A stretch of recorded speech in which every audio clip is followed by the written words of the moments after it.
I think I remember when I was in San Mark last year. Um, Ajahn Maybe, I think that was the Ajahn Ajahn Meti. Meki. I see. He was explaining the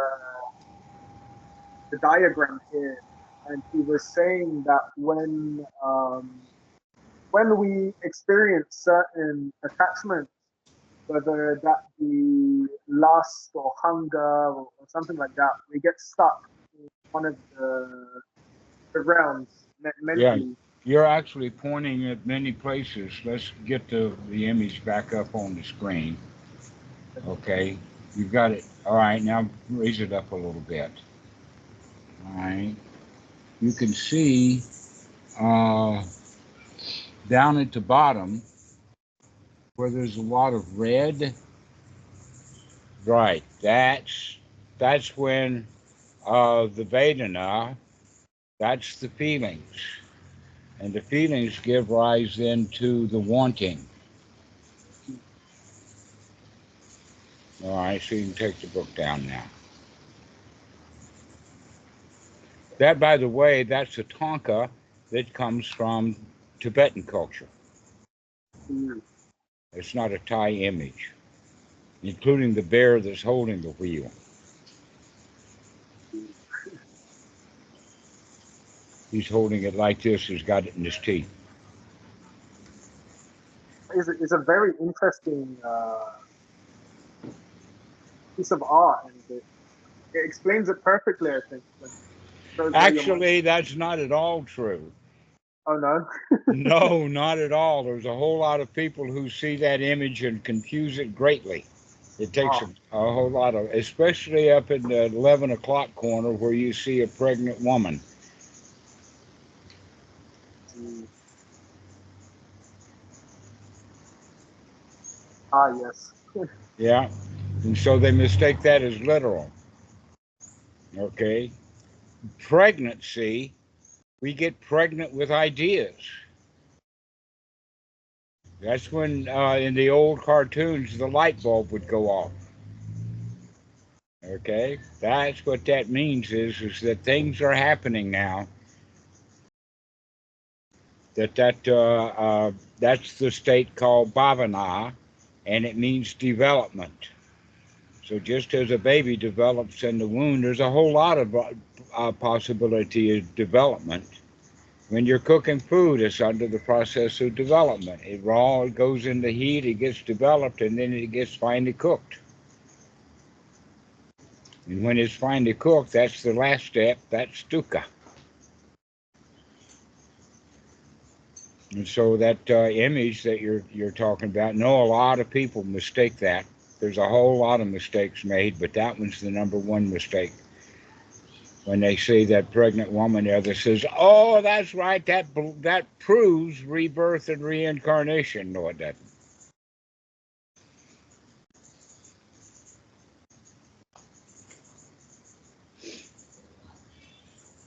And then what when applying the say not to be ignorant, what about when it comes to the sort of very base human needs and desires, let's say such as sex and food?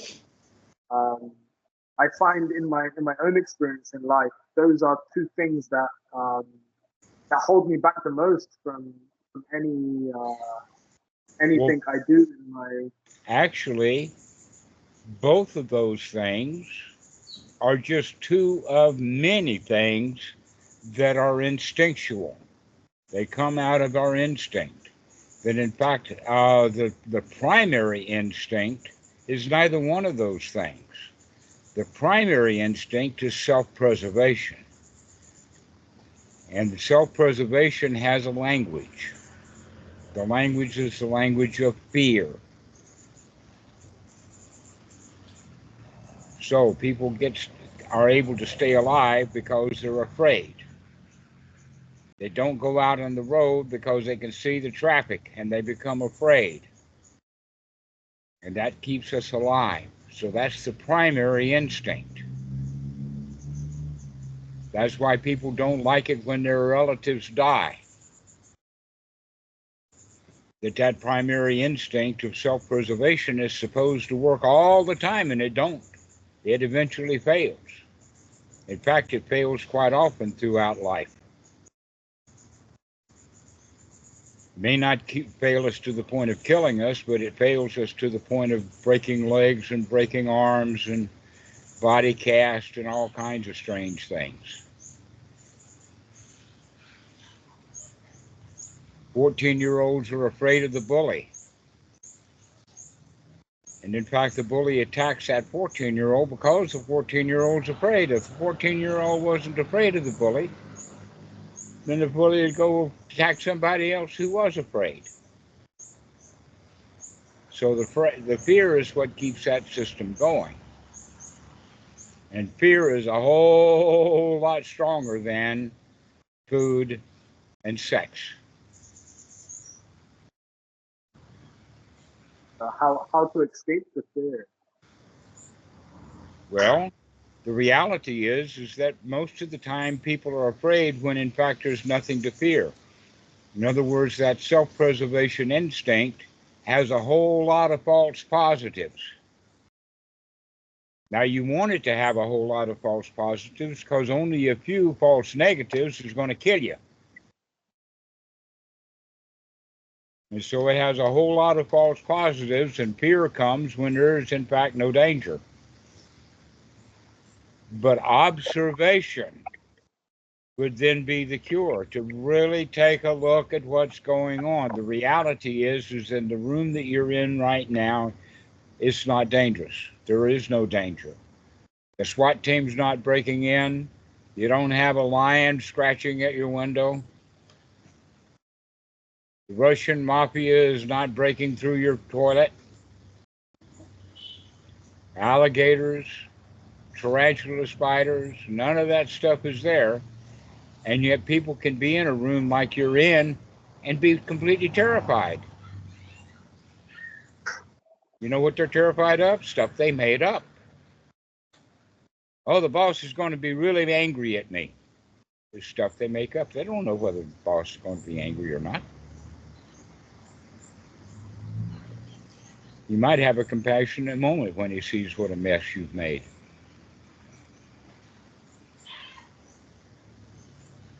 So most of our fear is irrational.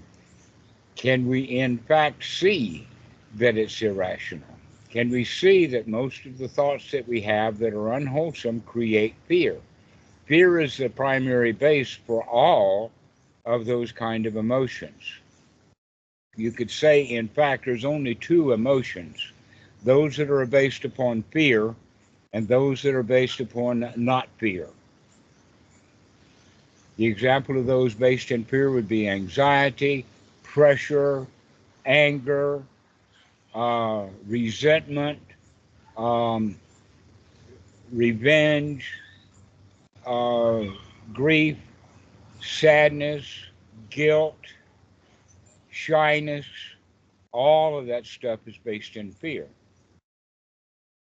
And what is it that's not based in fear? When there is none. When you feel safe. Wow, what a relief it is. When you feel secure, what a relief it is. An example would be when you owe money. If you owe it to the mob, that's dangerous. But it's also dangerous if you owe it to the bank or even your brother-in-law. But when you're out of debt, then there's no fear. So you can feel safe and secure and comfortable. If you feel safe and secure, you can feel comfortable, and with that comes satisfaction. And if you practice satisfaction enough, it becomes success, and you feel successful. So fear-based is what a victim does. Victims are based in fear. We were born as victims. Every child is raised as a victim. Most adults spend their life as a victim, based in fear. Fear of the boss, fear of the government, fear of the cops, fear of mother-in-laws, fear of going into debt, fear of being in debt, fear of losing your job, fear of keeping your job.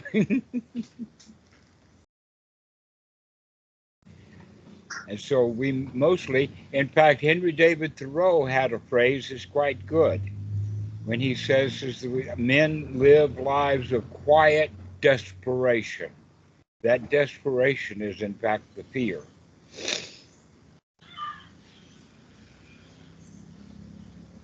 And we're desperately trying to get out of it. And so we go out looking for love. Oh, if I only had a beautiful woman to love me, then I would feel safe and secure in her arms. Oh, no, she's there for the money. She wants you to make her life secure. So looking for love is what causes a lot of people problems. It's not really sex that they're looking for. It's safety and security that they're looking for. And the guys have that strange attitude, oh, if I can get her in bed, that means she loves me.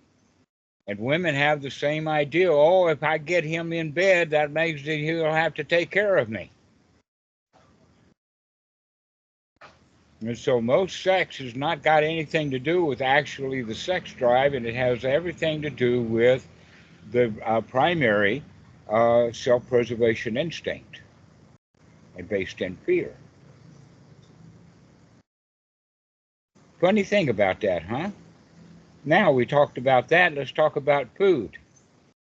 Have you ever been on a fast? Yes. Okay, the longest fast that I was ever on was 30 days. Pretty weak. Got over it. Oh my God. So there's a difference between having no food and going on a fast. What? No, they're the same thing. What's really different is your own mind. If you're hungry and you want food, then you're desperate. But if you're hungry and you're on a fast, then you're going to resist it. You're going to feel fine. You're going to feel bad, in fact, if you give in to the food. So food is really not the issue. What is the issue is the self-preservation instinct.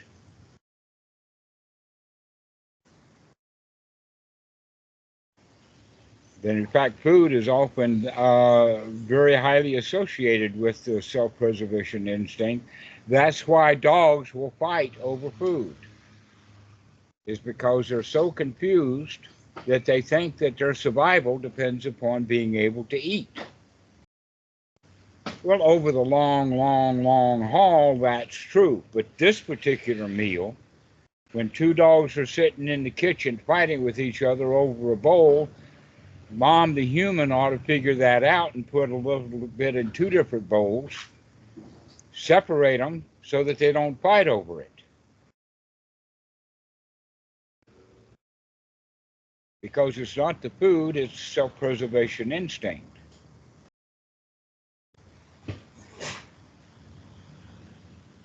You see that with humans sometimes as well. People fight over the last chicken leg or something, you know. It's very, very, very animalistic. Well, we are animals. That in fact, the civilization, the process that we all go through, is as dangerous for our well-being as having none. There's only been a very few cases of people who have had no civilization training at all. In fact, the famous one is Tarzan. And he managed just fine. He wasn't civilized when he was a child, but he got enough society because he was able to see and think, and he figured stuff out.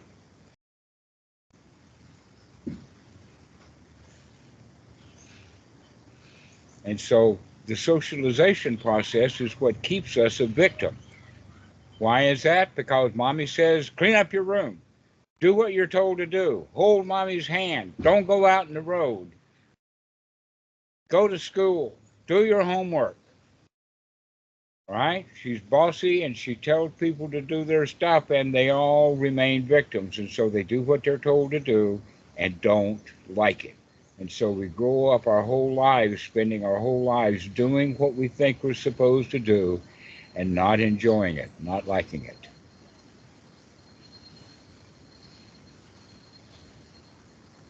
That's the sankara that we built up, of doing things that we don't like to do. And so in the moment, our salayatana will be packed down with I don't like it. I'll do what I'm supposed to do, but I won't like it. And so the thing to do is to get away from the world, get away from society, go into seclusion. There we find out that, oh, we didn't actually get into seclusion, we brought it with us. And so now we have to dry that out so that we can be fresh and clean and secure, so that we can practice wholesome thoughts.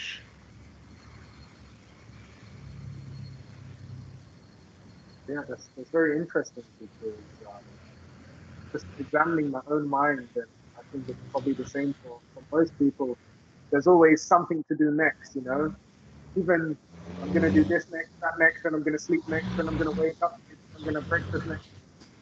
And that's all. Always living in the future rather than living in the present moment. Right now is good enough. But then when you let go of that, it's very blissful. You feel relieved from it. Yeah, if you can actually, I wouldn't use the word let go. I know that a lot of people who are calling themselves Buddhists talk about letting go. A much better way of talking about it is throwing it out. Take out the garbage. You can stand in the kitchen and see the garbage on the table and let it go into the garbage bin. But the garbage bin is right there in the kitchen. Sometime or another, you're going to have to take that garbage out to the road. That's what we have to do, is we have to stop those unwholesome thoughts. We have to actually take right effort. This is why right effort, noble right effort, is on the Eightfold Noble Path, is to take the effort. Now, in this teaching of the Paticca that means to take the effort to stop making up those stupid stories and start making up some that work with reality. That's the effort. Beginning to have wholesome thoughts that tell a wholesome story so that we can have wholesome, happy, contented, relaxed feelings rather than telling ourselves unwholesome thoughts that lead to unwholesome stories which make us uptight, puts us to work. Thinks we got to go do something, and we go do it, but we don't like doing it.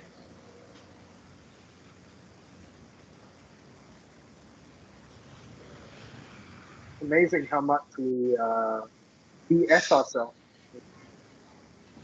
in everyday life to the point where we start to believe our own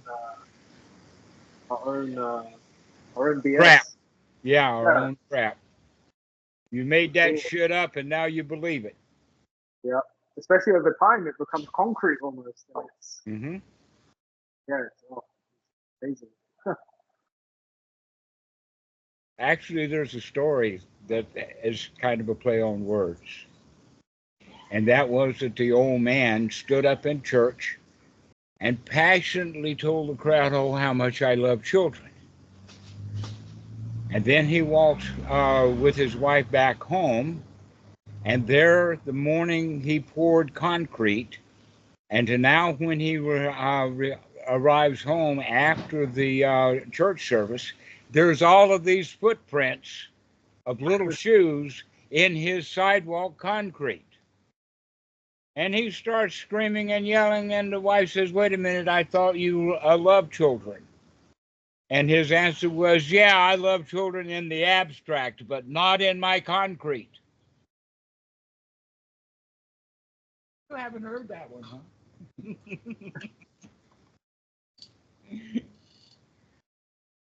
So that's it. Yeah, we love things in the abstract, but not when they're real,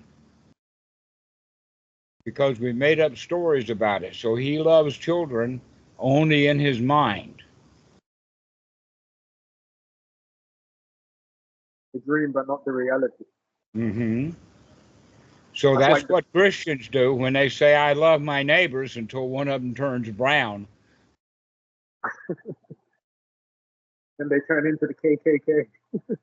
Right. And then the one who loves all of his neighbors turns out to be a KKK operative, or exactly some grand dragon.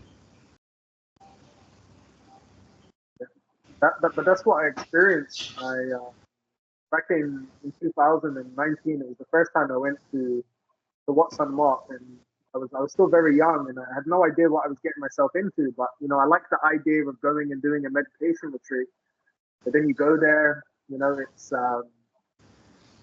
it's completely different to what you imagine it to be. There's no electricity. It's hot. There's bugs. There's sand, and you let all of that get to you. And the first time I went there, I done 3 days. And there is no laptop, no cell phone, no books, no pencils, nothing to do, and no place to go. And since you've been so busy using all of your toys, you recognize that the toy that you really need to be looking at working with is your own mind, and we don't. We put ourselves into a great deal of misery in those retreats. And in fact, we could have a ball there. Oh, wow, there's nothing to do. I can just sit here. Whew, what a relief it is. And it's a garden. What a beautiful place that is.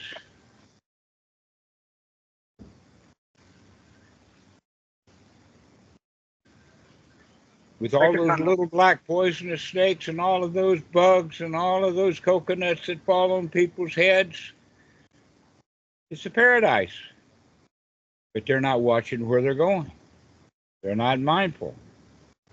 And so they get hit by the coconut, they get bit by the snake, and they start scratching the mosquito bites, where in fact if they were mindful, they would enjoy all of that.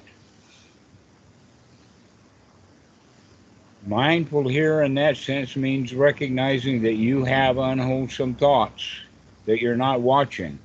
You're sitting under a coconut tree. Don't sit under a coconut tree.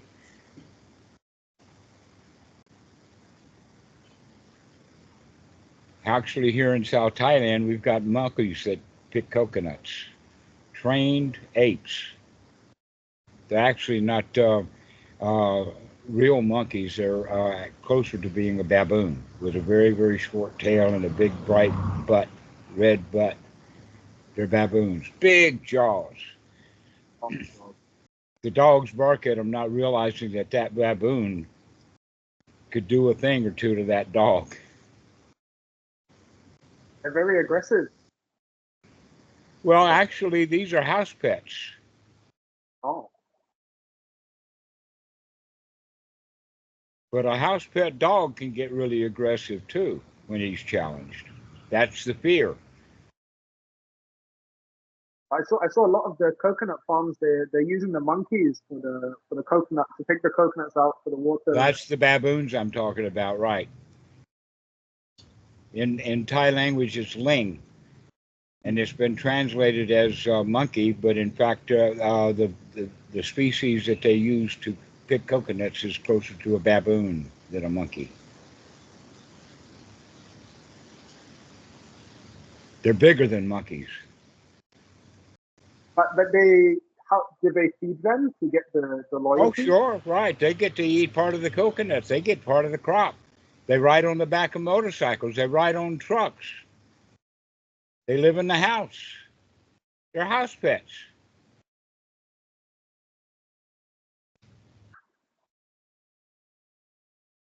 They have house monkeys. Mm-hmm. I think my girlfriend views me as the same. She probably views me as a house monkey too. Do you climb her coconut tree? I should. She does have ones. All right, so anyway, back to the teaching of Paticca Samuppada and the retreats. The people are taught that, but they're taught almost in a way in Thailand. The people already know a whole lot of this. It's the Westerners who don't really understand.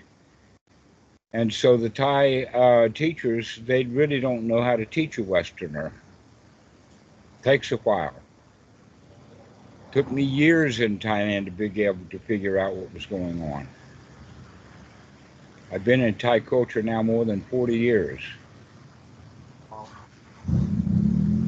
aspire to do the same. More than 40 years, actually closer to, 45 years at least. Well, actually closer to 50, because I ordained in Thailand a year after I arrived at the age of 38, 39. and now I'm 79. Wow. Wow, wow, wow. So that's 50 years right there. Better than America, I imagine. Well, I spent quite a lot of time in America, less than 10 years, but while I was in America, I lived in Thai Watts, Lao Watts, Cambodian Watts. I wasn't there for the American culture. Can't blame you.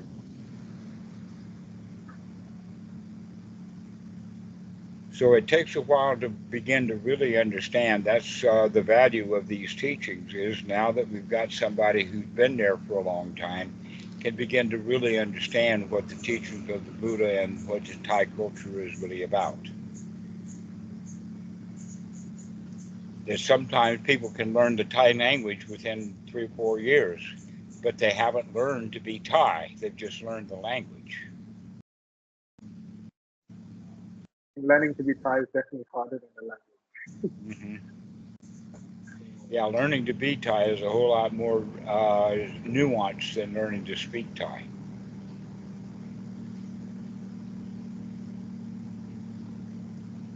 So, the whole point then about the Dhamma is that it's the same thing, but we have to practice over and over again. Just like learning a language, you have to practice that language. This is what they mean by immersion. The best way to learn a foreign language is by living in that culture, living in that place. The people in the U.S., for instance, will take a high school class in Spanish. They're not going to learn much Spanish. But if they plop themselves down in Mexico City, they're going to learn some Spanish. So we need to do that actually with the Dhamma. If we keep living our lives the way that we have, we're going to learn the Dhamma slowly.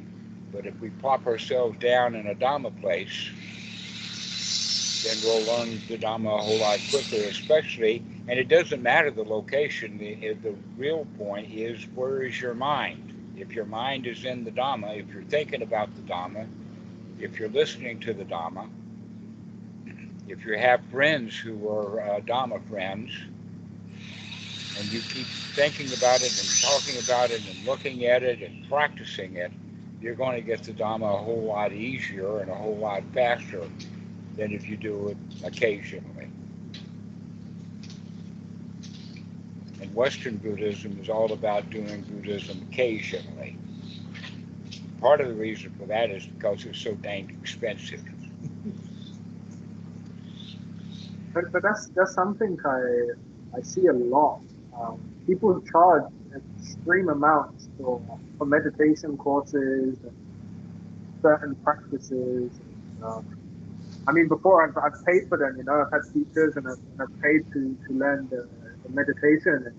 And as a Thai, my girlfriend she despises it. She says the Dharma is supposed to be like a charity for mankind. It's supposed to Yes, be given. it should be free. And the best way for it to be taught is one-on-one, you and your teacher, so that the teacher can call the student out on their crap that the student himself can't see. So the teacher's job is actually to be kind of hard on the student and the student's way of thinking that he's hard on him, where in fact his teacher is actually helping the guy out quite a lot by pointing out your screw-ups. But you don't feel bad because you're screwed up. You feel grateful to the teacher for being able to point it out so that you can see it for yourself.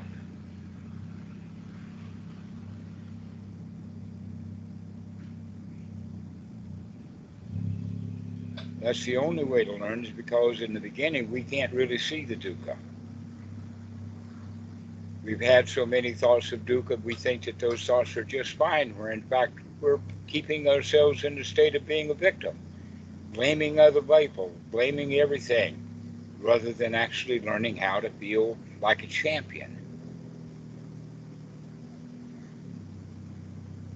You feel like you live in a paradise.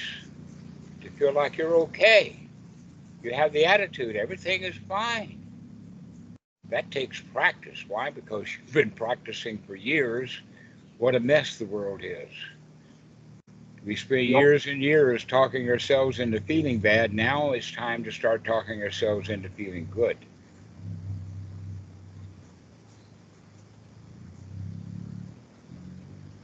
So true. Even when you think you're talking to yourself in a good way, actually you're talking to yourself in a bad way a lot of the time. Sometimes that's true. Try to motivate yourself, but actually you're kicking yourself down. Mm-hmm. Yeah, that's what motivation is all about. We don't want to motivate you to change. We want you just to change.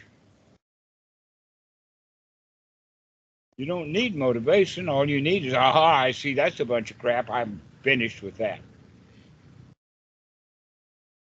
Let me rest. The job that needed to be done is to see that stuff. Now that I see it, I stop it. So it's not a matter of letting it go, it's a matter of throwing it out.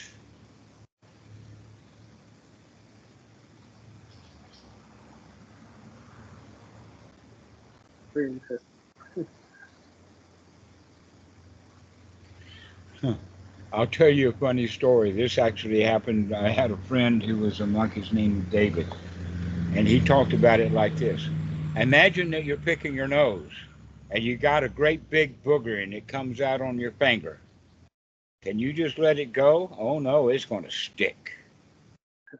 You got to fling it off. You got to wipe it off. You got to get rid of that thing.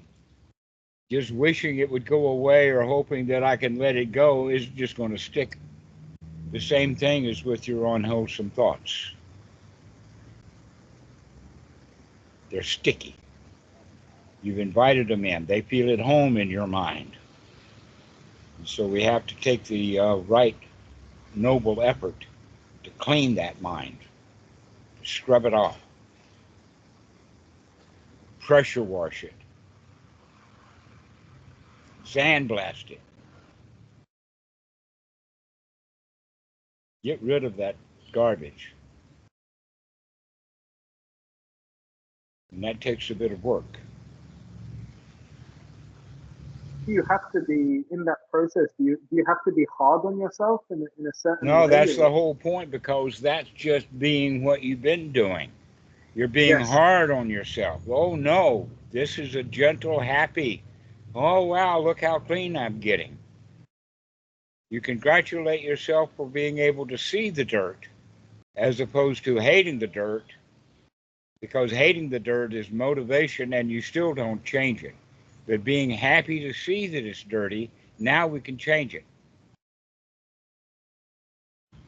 what about suppressing? What about suppressing thoughts? What is depression? No, no, suppressing. What is suppression then? I mean, in a way to Suppression is thinking about it over and over again and not acting on it. That's suppression. We're not talking about having unwholesome thoughts that you don't act on. We're talking about seeing those unwholesome thoughts as unwholesome thoughts and changing them into wholesome thoughts.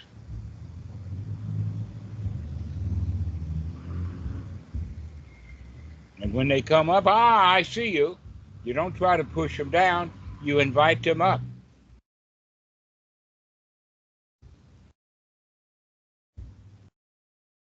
Imagine, in fact, that there's something buried like a squirrel or a skunk or a worm or something like that. If you try to suppress it, you'll never catch it. If you keep piling more dirt on top of that skunk or on top of that squirrel, it's not going to be able to come out of the hole.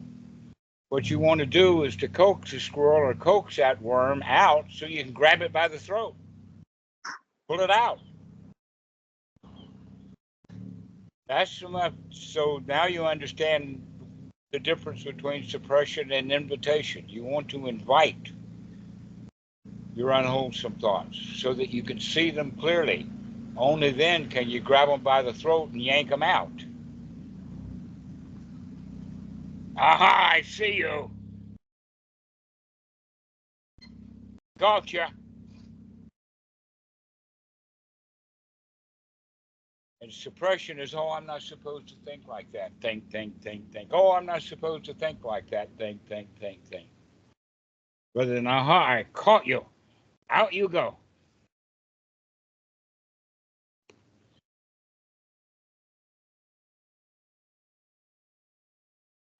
In a way, exactly opposite of suppression. It's invitation. Yeah, I think that's maybe the right way to look at it. Yeah. I think Yeah, I'm it's trying all to a matter of attitude, isn't it? Suppression is something a victim does. Oh, I don't want to look at that. Oh, that's too much for me. Versus the winner's attitude. Aha, gotcha. So it's a big change in attitude.